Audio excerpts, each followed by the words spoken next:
ये अलग लेवल के चीज है, सब नहीं कह सके।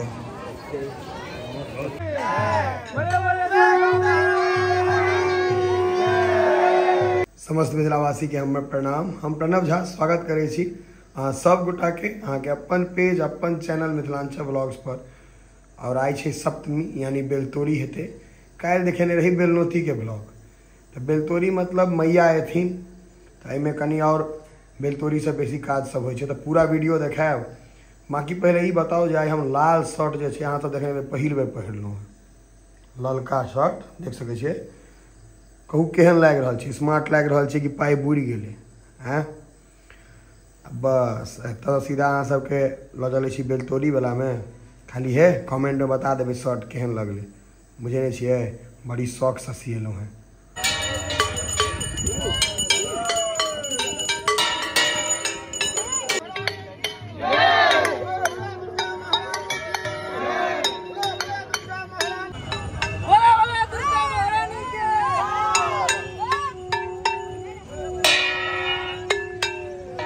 खरखरिया ही में भगवती आवे छथिन।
बड़ा पसंद था को आज जगह होती है वो भी चीज के बाद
हाँ जे महाभारत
गाम के दुर्गा पूजा के ई फायदा छै, मजा आवे छै जे अहाँ मतलब हर चीज में भाग ल सकै छी, हर चीज में भाग ल सकै छी। अगर अहाँ गाँव में छी तब, जे सब नहीं छी वो सब फोने पर देख सकै छी। यह छै गाँव के आनंद जे हम अखन पूरा उठा रहल छी। देखियो ये हमार गाँव के ककरौर, यह हमार गाँव है।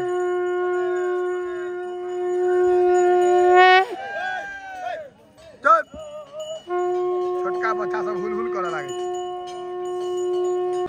यहाँ के एते रखे थे खरखरिया, ये देखियो ये अरिपन जे बनल छै वही मुताबिक छै, सब आबि रहल छथि। वो खरखरियो आयत।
दिव्या पूजन तद अंगभूत कुसुमांड वालिम करिश्याम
अरे फूल दिया ना